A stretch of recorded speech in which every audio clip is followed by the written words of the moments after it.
All rise. Welcome to the Cambridge Exam Boardroom Trial. I'll be your presiding judge today, and you, watching at home, are the jury. Today, we are putting the Cambridge Arabic 9680 mark scheme on trial. The charge? Robbing incredibly smart students of easy marks on the response to passage section. We're going to dive deep into the evidence and show you exactly how to formulate arguments so bulletproof the examiners have no choice but to award you full marks. Consider this quote Exhibit A. Most candidates hemorrhage points here, not because they don't know Arabic, but because they don't know the law of the exam. For this case, we've subpoenaed the principal examiner reports. We're pulling back the curtain to uncover precisely what the top brass is looking for, giving you an elite, behind-the-scenes advantage. By the end of this masterclass, you won't be one of the students losing out. Here is the official docket for today's proceedings. We'll start by unlocking the mark scheme, review the core assessment objectives, master the technical methodology, lay out a deconstruct, solve, evaluate framework, and finally, expose the top examiner traps. Let's open Section 1, Unlocking the Mark Scheme. The governing law in this courtroom is the method mark strategy. This means examiners award points for your analytical process, not just a literal bottom-line translation. Imagine two junior attorneys trying to win a case. Counsel Alex has massive files of raw evidence, but absolutely no closing argument. Counsel Sam is an incredibly persuasive speaker, but has zero physical case study backing. The method mark strategy demands both. You have to systematically show your logic, linking your textual evidence to your final conclusion, step by step. Moving to Section 2, the core assessment objectives. To secure a favorable verdict, you must demonstrate competence across these three cognitive domains. Knowledge and understanding is your raw evidence, identifying the grammar or vocabulary. But that's not enough. You have to move to analysis. How do those structural elements interact within the Arabic passage? And finally, evaluation. What is their significance to the author's intent? Miss any one of these pillars, and your argument collapses. Let's look at the precedent. A standard answer, let's call it Counsel Alex's approach, relies on isolated knowledge, dropping disconnected facts and treating the passage like a trivia quiz. But the syllabus mandates that a top-performing candidate showcases a connected, conceptual understanding. They synthesize the specific Arabic passage with broader cultural or historical contexts, taking a concept and transferring it to an unfamiliar context. That synthesis is exactly what the examiner is paying out top marks for. Let's open the files for Section 3, Mastering Technical Methodology. Knowing the law is great, but how do we execute this in the courtroom? First, your extraction skills must be lethal. You have to surgically pull the right textual evidence from the Arabic passages. Second, you interpret the grammatical or thematic relationships between those extracted points.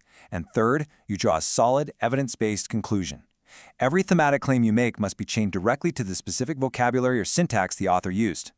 And let's not forget courtroom decorum. The way you present your case matters immensely. You must use proper headings, correct terminology, appropriate formats, and incredibly clear annotation. Professional presentation is heavily scrutinized by examiners. If your response is just a massive, disorganized wall of text, you are making it impossible for the examiner to award you method marks. Section 4. Deconstruct, solve, evaluate. Now, I'm striking the gavel right here for a quick recess. Before we present this specific problem-solving framework, ensure your legal counsel feed is secured. Subscribe to Ace the Exams right now and enable all notifications so you never miss our weekly masterclasses. All right, back on the record. When Counsel Alex and Counsel Sam hit a logical contradiction mid-paragraph, this is the exact 5-step framework they need to use. 1. Identify the core linguistic devices. 2. Break the analysis into logical steps. 3. Solve systematically using a structure like PEEL, point, evidence, explanation, link, to seamlessly connect the evidence to the thesis. 4. Check for reasonableness. Does your interpretation actually fit the cultural backdrop of the passage? And 5. Make a justified recommendation. The ultimate weapon in your arsenal is evaluative thinking. Top candidates act like elite cross-examiners. They don't just passively accept the surface text, they actively question the assumptions in the passage. They weigh different perspectives or double meanings in the Arabic vocabulary, and they justify every single decision with hard, undeniable evidence. Which brings us to Section 5, the top examiner traps. So, why do prepared students consistently lose their cases here? It's time for some interactive jury duty. I want you to imagine a 60-second visual timer right now. As we look at the principal examiner reports, I want you to mentally flag where you think the arguments are falling apart. Let's see if your instincts match the examiner's. Let's play Spot the Hearsay. Here are the 3 massive traps. Trap 1. Misapplying approaches. Like using a generic analytical tool that completely misses the context of the passage. Trap 2. Ignoring presentation conventions, rendering the argument unreadable. And Trap 3. The ultimate form of hearsay, writing descriptive fluff. Generic, memorized answers that lack any specific textual details from the Arabic passage right in front of you. Objection. The examiners have issued a major alert on this one. Candidates are consistently confusing key terminology. The mandate here is simple. Always define your terms before you use them in an extended response. If you're bringing up a specific rhetorical technique native to Arabic, take one sentence to define it. It proves to the examiner beyond a reasonable doubt that you know exactly what you are talking about. Members of the jury, it is time for the final verdict. The theoretical architecture of this exam rests entirely on integration.